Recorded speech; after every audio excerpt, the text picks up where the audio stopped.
Okay, the question is, what is the required minimum meal break duration for employees?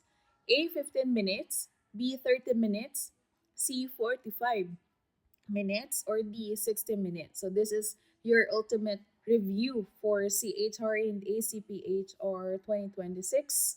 The correct answer here is 60 minutes po. So wag kayong malilito or matitense.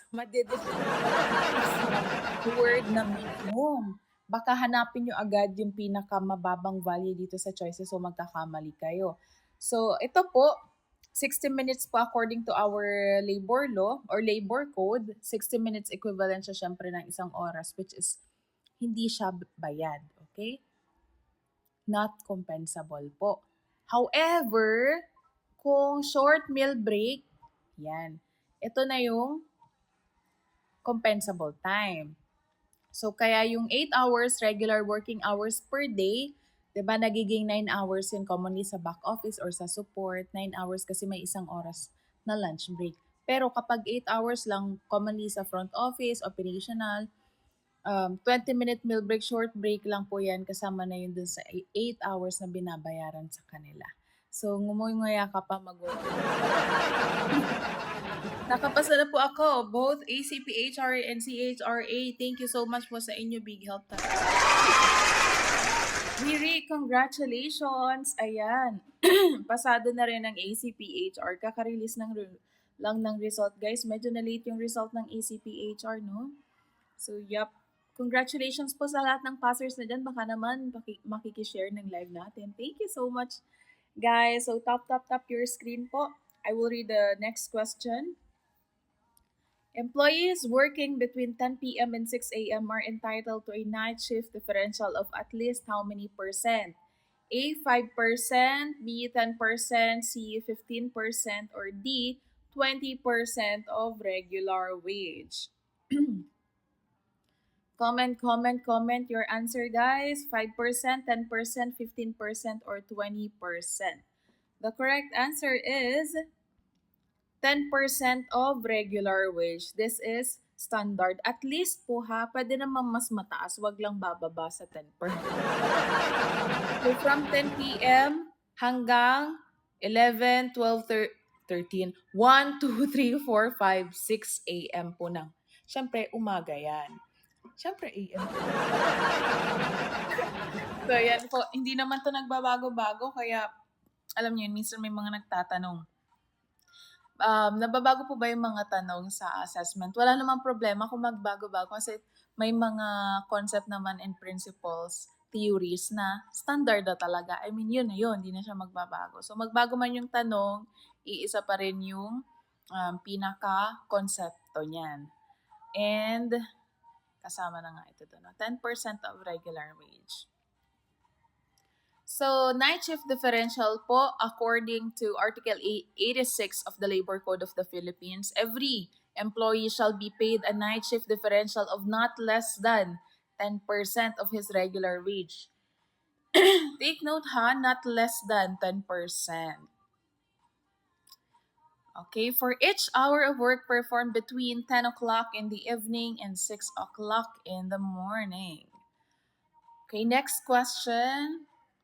If an employee works overtime on a holiday or rest day, they are entitled to an additional compensation of at least how many percent? 20, 25, 30, or 50? Okay po, holiday daw po, or rest day. Overtime during rest day. Okay, the correct answer is letter C. Okay lang po ka. Ano rin naman sagot, at least may bago tayo. Or naitawa, no? 30% of the holiday pay. Yung letter B po is regular work day lang yan. Regular work day. How many consecutive hours must be given as a weekly rest day? Yung minimum din. At least ilang oras kasi puro hours to eh, no? 12 hours, 18 hours, 24 hours, 36 hours. Weekly rest day. Ilang araw po sa isang linggo ang trabaho? Yung pinaka duty schedule, duty schedule. Pwede pong umabot ng hanggang 6 days yan. 6 days. Yung iba naman, 5 days lang. Pero yun nga, at least merong isang araw na day off. At least 24 consecutive hours of rest period. Okay? 24 oras. So pag tinanong kayo sa exam, ilang oras po yung working hours per week? Working hours per week.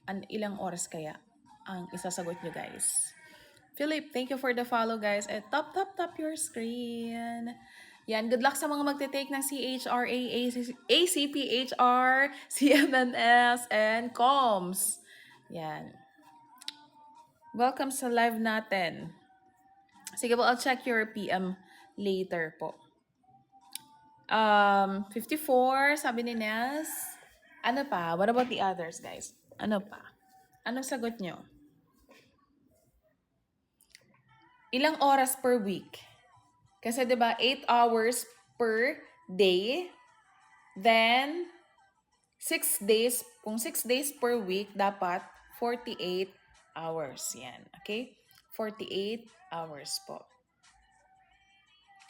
Pwedeng 48, pwede po. If 6 days, 40 to 48. Yon, baka maitanong sa inyo, 9 bilang. May mga 9 din kasi, no? Pero check nyo na lang din sa choices. I-check nyo kung excluding lunch break, including lunch break, baka matanong din sa inyo yon. Okay, next question natin. Under which condition may an employer require employees to work on a rest day? A. Urgent work to prevent loss of life or property. B. Unexpected increase in workload. C. Work stoppage that may lead to financial loss. Or D. All of the above.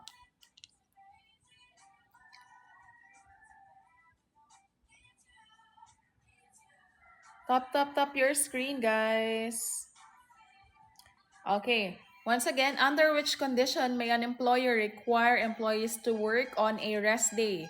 Letter A, urgent work to prevent loss of life or property.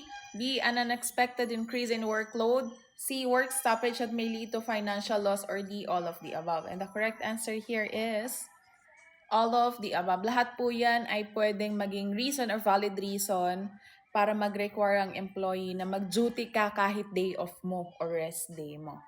Okay, may valid reason naman. Next, which of the following is not covered by holiday pay? Which of the following is not covered by holiday pay? A, regular employees. B, employees in companies with less than 10 workers. C, government employees. D, both B and C. Hello po, almost po ba sa CHR exam ay about labor law? Lahat po ng nasa set B ay HR laws and labor laws po yan. Ang set A po ng CHRA ay recruitment, training, compensation, performance management. So, dun po umiikot. Lahat naman po multiple choice questions po yan. Okay po, may mga objective type and situational questions din.